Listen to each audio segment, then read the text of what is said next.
नमस्कार दोस्तों, मेरा नाम बलदेव महर्षि है और मैं हिंदी साहित्य से असिस्टेंट प्रोफेसर हूँ राजकीय महिला महाविद्यालय सिरोही में। और अनेक विद्यार्थियों की मांग के ऊपर मैंने अपना एक YouTube चैनल शुरू किया है जिसमें हिंदी साहित्य से संबंधित सभी प्रकार की अध्ययन एवं अध्यापन की सुविधाएं रहेगी। और यह चैनल विशेष रूप से हिंदी साहित्य में प्रतियोगी परीक्षाओं के आधार पर बनाया गया है। मैं आप में आज, हालांकि इसमें कोई विशेष ऐसा वीडियो नहीं डालूंगा जिसमें कोई लेसन पढ़ाया जाए। ये वीडियो डालने का मेरा पूरा उद्देश्य यही है कि आगे ये चैनल किस प्रकार से काम करेगा, कैसे विद्यार्थियों के लिए उपयोगी है और किस प्रकार के विद्यार्थी इसको देखें और किस प्रकार से देखें और कैसे इसका फ़ायदा उठाएं, इसके ऊपर अपने सामान्य चर्चा करेंगे। सबसे पहला सवाल ये कि YouTube चैनल किसके लिए है। तो मैं ये कहना चाहता हूँ कि इसमें स्कूल व्याख्याता, कॉलेज व्याख्याता, नेट, JRF, स्लेट और सेकंड ग्रेड, और इसके बाद में भी अगर कोई किसी विश्वविद्यालय में विद्यार्थी पढ़ रहे हैं उनके लिए भी उपयोगी होगा। और मैं आगे आने वाले समय में इसको इस प्रकार से बेहतर बनाने की कोशिश करूँगा जिससे 11वीं और 12वीं में पढ़ने वाले छात्र भी इसका फ़ायदा उठा सकें। और दूसरा महत्वपूर्ण बात जो आपको बताना चाहता हूँ कि इसमें जो पढ़ाए जाएंगे उनका क्रम क्या रहेगा। तो सबसे पहले मैं हिंदी साहित्य का इतिहास शुरू कर रहा हूँ। हिंदी साहित्य के इतिहास के कितने वीडियो बनते हैं ये तो देखने वाली बात होगी, लेकिन शुरुआत हम हिंदी साहित्य के इतिहास से कर रहे हैं। काफ़ी विद्यार्थियों की मांग है कि हिंदी साहित्य का इतिहास और काव्य शास्त्र आप पहले पढ़ाइए। तो मैं हिंदी साहित्य का इतिहास, इसके बाद में रस, छंद, अलंकार आदि जो अपने कह सकते हैं स्नातक स्तर का काव्य शास्त्र है उसको पढ़ाया जाएगा। और इसके बाद में भारतीय एवं पाश्चात्य काव्य शास्त्र जो स्कूल व्याख्याता, RPSC और कॉलेज व्याख्याता और नेट सेट में, JRF में आदि में पाठ्यक्रम में शामिल रहता है। इसके बाद में हिंदी भाषा, उनकी बोलियां, उनकी उत्पत्ति किस प्रकार से हुई, किस किस भाषा में कौन कौन सी बोलियां हैं, इसका एक अध्ययन किया जाएगा। और सबसे बाद में मैं 9वीं से लेकर 12वीं तक की पुस्तकों के केवल पद्य पाठों का विश्लेषण यहाँ पे करने की कोशिश करूँगा।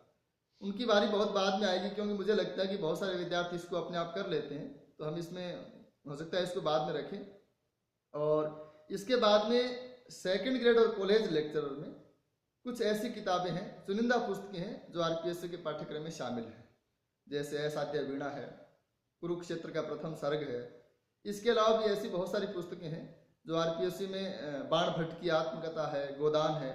ऐसी विशेष जो पुस्तकें हैं जो RPSC ने अपने पाठ्यक्रम में बाई नेम लागू कर रखी है, उनका भी अपने यहाँ पे अध्ययन या विश्लेषण करेंगे। तीसरी सबसे बड़ी बात जो मैं आपको बताना चाहता हूँ कि इसमें अध्यापन कैसे होगा और आप इसको कैसे लें। अधिकतर पाठों में मैं स्लाइड के माध्यम से आपको पढ़ाऊंगा। स्लाइड के माध्यम से मेरा कहने का मतलब ये कि PPT यानी पावर पॉइंट प्रेजेंटेशन के माध्यम से, यानी इसमें नोट्स आपके सामने रहेंगे। यानी जब मैं कोई भी बात बता रहा हूँ, किसी तथ्य के बारे में बता रहा हूँ, तो वो तथ्य आपकी स्क्रीन पर रहेगा और मेरी आवाज़ उसमें शामिल रहेगी। क्योंकि अगर मैं बोर्ड पे पढ़ाता हूँ तो बोर्ड में मुझे लगता है कि इतने डायग्राम वगैरह हिंदी में बनते नहीं हैं, तो इसलिए मेरा ज़्यादा फोकस स्लाइड पे रहेगा। और कभी अगर आवश्यकता हुई, जैसे बहुत सारे ऐसे टॉपिक हैं जैसे हिंदी साहित्य का उदय किस प्रकार हुआ, भक्ति साहित्य का उदय किस प्रकार से हुआ, भाषा का टॉपिक है उसको पढ़ाने के लिए बोर्ड की आवश्यकता होती है, तो जहाँ जहाँ ज़रूरत होगी वहाँ मैं बोर्ड से पढ़ाऊँगा। और इसके अलावा जब आप इस वीडियो को सुनेंगे, किसी भी प्रकार के वीडियो को आप सुनेंगे, उसके बाद में अगर आपके मन में कोई सवाल उठता है या कोई प्रश्न उठता है या आप किसी भी चीज़ को समझ नहीं पाते हैं, क्योंकि जैसी मेरी योग्यता है मैं किसी भी मुद्दे को पूरी तरह से स्पष्ट करने का प्रयास करूंगा और जैसा मेरी समझ है उसी प्रकार से मैं बताने का प्रयास करूंगा। लेकिन फिर भी मुझे लगता है कि कोई ना कोई ऐसी बात आपके दिमाग में आ जाए या कहीं आपने कुछ अलग सुन रखा हो किसी तथ्य के बारे में, संपूर्ण कोई भी नहीं होता, तो आप नीचे कमेंट में आप अपने सवाल छोड़ सकते हो। तो एक मेरे दिमाग में विचार है कि जब कोई भी टॉपिक, बड़ा टॉपिक पूरा होता है, जैसे हिंदी साहित्य का इतिहास अपने प्रारंभ करेंगे, तो आदिकाल समाप्त होने के बाद में मैं चाहता हूं कि एक वीडियो समस्या समाधान का रखा जाए, जिसमें आप जो भी सवाल करेंगे वीडियो के कमेंट में, उन सवालों को मैं नोट करूंगा और प्रत्येक सवाल का जवाब दूंगा।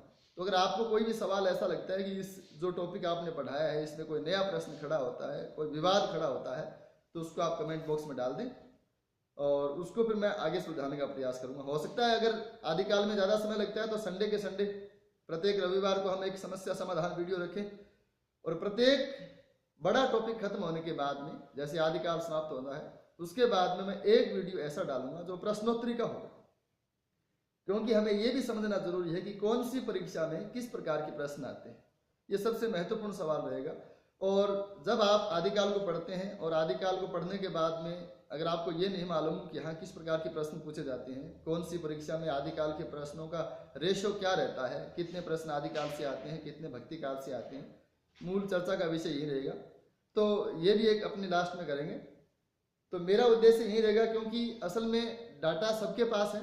किसी भी प्रतियोगी परीक्षा की तैयारी करने के लिए हमारे पास दो प्रकार की चीज़ें काम में आती है। एक है तथ्य यानी आंकड़े, और दूसरा है विश्लेषण यानी समझ।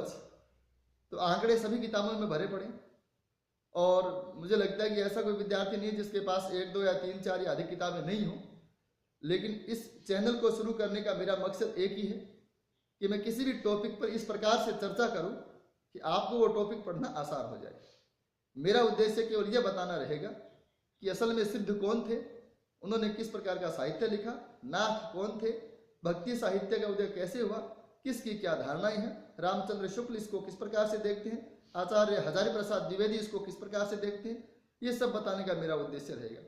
मैं ज़्यादा से ज़्यादा आंकड़ों पर न जाकर, हालांकि आंकड़े आपकी स्क्रीन पर रहेंगे, तथ्यों पर न जाकर उसका विश्लेषण करने का प्रयास करूंगा।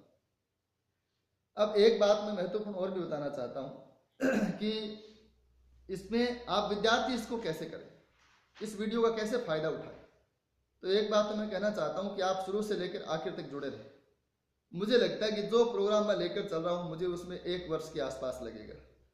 तो असल में जो भी विद्यार्थी हिंदी साहित्य में कैरियर बनाना चाहता है, चाहे वो BA का हो, चाहे MA का विद्यार्थी हो, चाहे किसी प्रकार की तैयारी कर रहा हो, तो जो विद्यार्थी हिंदी में अपना करियर बनाना चाहता है वो विद्यार्थी शुरुआत से लेकर आखिर तक जुड़ा रहे। पहला काम तो उसे ये करना है। दूसरा काम, आप कोई भी पुस्तक लेकर आए, जैसे हिंदी साहित्य का इतिहास आप डॉक्टर नगेंद्र या हरदयाल द्वारा जो संपादित है वो ले सकते हैं। तो उसमें जैसे ही मैंने आदिकाल में पढ़ाया आपको सिद्ध साहित्य, तो आप सिद्ध साहित्य का वीडियो सुने, उसके बाद में अपनी पुस्तक में सिद्ध साहित्य पढ़े, उसके बाद में पुनः उस वीडियो को सुने। अब ये 3 चरण आप जब अपनाएंगे तो अगर वीडियो में कोई नई बात आपको लगती है, स्लाइड में आपको कोई नया डाटा दिखाई देता है, तो नई बात दिखाई देती है, उस डाटा को, उस तथ्य को आप अपनी किताब में नोट कर सकते हैं। अब आपका वो टॉपिक है वो संपूर्ण है, अब उसे आप याद कर लें। क्योंकि प्रतियोगी परीक्षाओं में मुझे लगता है कि समझने के साथ साथ ऑब्जेक्टिव टाइप क्वेश्चन पेपर के लिए रटना बहुत आवश्यक है। तो रट्टा आप तभी मर पाएंगे जब आपको समझ में आएगा सारा मामला।